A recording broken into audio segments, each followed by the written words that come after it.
தங்கமான உறவுகள் யாவருக்கும் அன்பான வணக்கங்கள். வாழ்க வளமுடன், வாழ்க நலமுடன். கோவை வடக்கு சட்டமன்ற தொகுதியில் சம்பத்குமார் சகோதரர் நம்ம டிவிகேக்காக போட்டியிடுறாங்க. மிகவும் அன்பானவர், அற்புதமான மனிதர். இரவின் மேலும் மக்கள் மேலும் அதீத அன்பையும் மதிப்பையும் மரியாதையும் கொண்டவர். நம்ம தளபதியோட தங்கமான தம்பிகளில் இவர் ஒருவர். கோயம்புத்தூரில் ரொம்பவே நல்ல பேர்.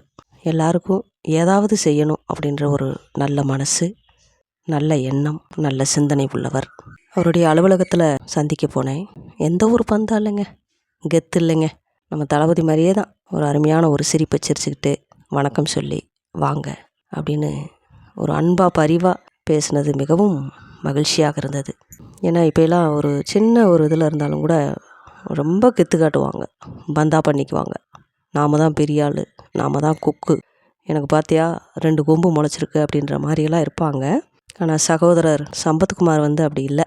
அவர் மட்டும் இல்லை, நம்ம தளபதியோட தம்பிகளும் தங்கைகளும் யாருமே அந்த மாதிரியெல்லாம் இதுவரை ஒரு கெத்து காட்டினதே இல்லை. நாங்கள் எங்களோட வேலைகளை செய்ய வந்திருக்கோம். தளபதி என்ன சொல்கிறாரோ அதை செவ்வனை செய்ய வந்திருக்கோம். மக்களை காப்பாற்ற வந்திருக்கிறோம். மக்களுக்கு நாங்கள் ஏதாவது செய்யணும் அப்படின்ற ஒரு நம்பிக்கையோடு இறங்கியிருக்கும் அன்பு சகோதரர் சம்பத்குமார் வெற்றியடைய வேண்டும். நமது தளபதியார் 2026 முதலமைச்சராக அமர்ந்து மக்களுக்கு அனைத்து நல்லதையும் செய்ய வேண்டும் என்று வாழ்த்துவோம். நன்றி, வணக்கம்.